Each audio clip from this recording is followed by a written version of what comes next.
Imagine, don't be afraid, just imagine that God told you right now that by 12 midnight today, that Joshua Selman, by 11:55 you are going home. Question: I know you have investments around the world.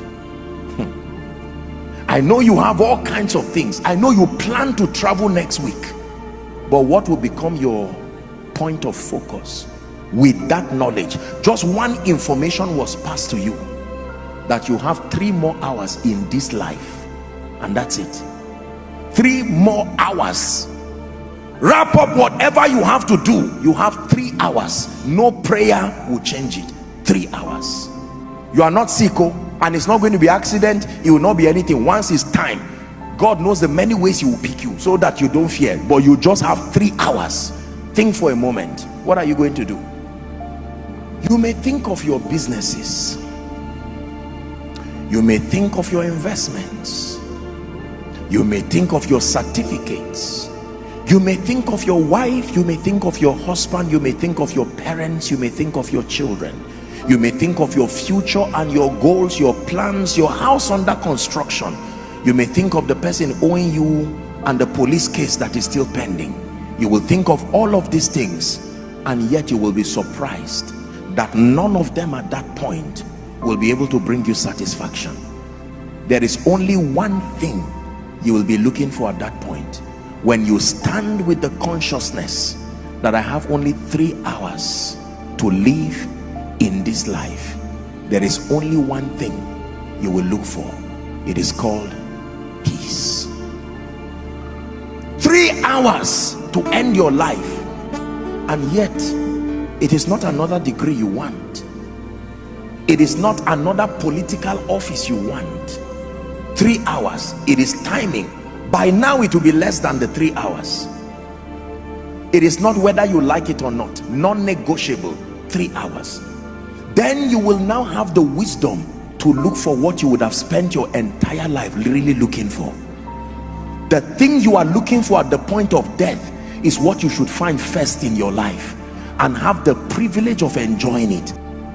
How come you only find it when you are hours to the end of your life, whereas that is really what you need even from the start of your life? And can you imagine that it is available even before you find any of these things? That you can have it without a car, you can have it without a child, you can have it without a church, and yet we ignore it. But when you are about to go, when every other thing fades, you find out that is the real thing. I know you may not see the wisdom in what I'm teaching you today. I'm not saying you will die, but I'm giving you wisdom that is greater than investments. Wisdom. Can I tell you this? It is a waste of time to suspend your pursuit for peace until you find a house. It is a waste of time to suspend your pursuit for peace until you have children. It is a waste of time to suspend your pursuit for peace until you have money. None of those things have the power to give you peace. I can tell you, they may carry with them expressions of conveniences that may minister security, may minister variety, but security, variety, significance, love and acceptance, growth and advancement, impact and contribution are psychological ways of looking for the same thing: peace. Jesus said, I've given it to you. I don't give you when you finish your degree. I don't give you when you finish your master's. I don't give you when you finish your PhD.